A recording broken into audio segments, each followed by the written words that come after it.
Hi, this is Andrew Davey from Let's Talk Nevada, and we're here today with Las Vegas City Council member and Mayor Pro Tem Steve Ross, who is now running for Clark County Commission. Thanks for joining us today. Thanks for having me, Andy. Hi. Well, first off, why are you now wanting to make the jump over to county government? You know, I've spent the past 11 years at the City of Las Vegas doing some wonderful things for this community. I'm very proud of those things. There's a number of them we could talk about, but I'm excited about the prospect of bringing that experience that I've learned and earned at the City of Las Vegas over to Clark County. I believe there are economic and development opportunities in Clark County that they're just not taking advantage of. I believe the relationships between the county and the municipalities within its borders could be so much more strengthened for the benefit of all of Southern Nevada. And I'm just not seeing that today. So a couple of big reasons why I want to get over there and make a difference. Okay. So what do you think those economic development opportunities are? Well, I'll share this with you. The City of Las Vegas, we have an economic and urban development department that's probably one of the best in the country. For every public dollar we have invested, at times we've received about $15 of private investment behind that $1 of public investment. That's about the top of the food chain where we were before the recession kicked in. So today we're at about $7, $8 for every dollar of public investment we put into the City of Las Vegas. That alone is a perfect example of something that Clark County can actually be nurturing, borrowing, not reinventing the wheel, just do exactly what the City of Las Vegas has done. I know we're certainly in conversation with North Las Vegas to help them do those same things through the City of Las Vegas. So I'm excited about those prospects. You just don't see any of that going on within the borders of Clark County. I think Clark County could be more aggressive in its approach to helping job creation. You know, government doesn't create jobs, but we can get out of the private sector's way and help them get those jobs, help them get their doors open sooner than later to get those jobs created. So how do you think the county is currently standing in the way? Well, they don't have an economic development department. They're not doing anything in regards to economic development, which is kind of concerning. I mean, granted, they are a very large government within the state of Nevada, but it gets back also to those relationships. Many years ago, the cities in the county had great relationships, and we just don't have those today. And that concerns me a great deal because we want to help create more jobs. We want to help the development community. We want good things here. People always talk about diversifying the economy. Let's show them. Let's not talk about it. Let's actually do it. So what opportunities do you see right now in terms of what we can pounce upon for that purpose? Well, let's talk about rooftop solar as a good example. You know what the Public Utilities Commission recently did? Tripling rates on existing solar users and taking 75% of the rebates away. That alone is a good stimulator for job creation. I'm introducing an ordinance to the City of Las Vegas very soon that allows people to opt back into solar. It's going to be called an energy improvement district, similar to a special improvement district that you do on streets, curbs, and gutters on projects. So that's exciting. Right now there's currently a committee meeting on how to direct the City of Las Vegas with their sustainability initiatives. I think that's one good source of that economic growth and development opportunity. I think the other governments within Southern Nevada could borrow that idea and do the same thing. It's interesting. We'll bring up the whole topic. Where do I start? First off, with net metering, this has become a huge issue. Even last year, when the Nevada legislature passed the bill that was then a vehicle for the Public Utilities Commission to make that decision.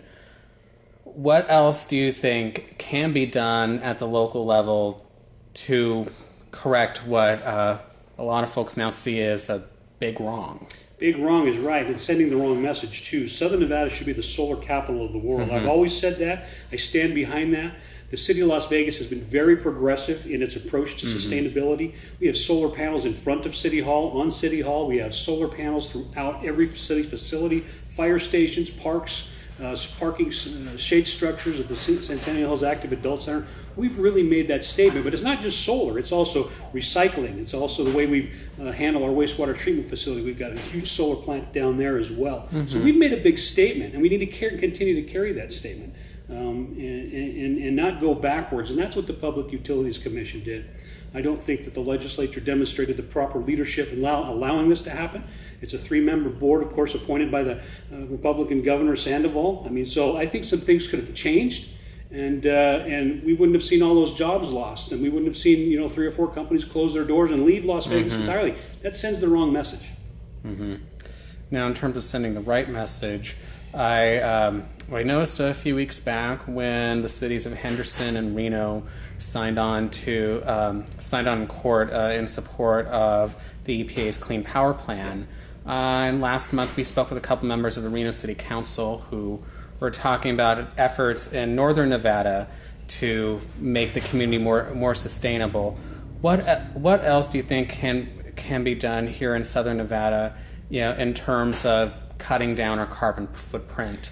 That's a great question, and I'll tell you why. Because my wife and I have already been doing that for a long time, just as a family alone. Every light bulb in our house is now LED. Yeah. I'm looking forward to the single stream recycling program where Public Service has been working on, so we can become part of that. I do have some solar panels on my roof. I mean, we're trying to do everything personally as a family to shrink our carbon footprint, and I'm proud of what Mayor Hafen and Mayor Sheet have done in Reno, together signing on to that, because that sends the right message.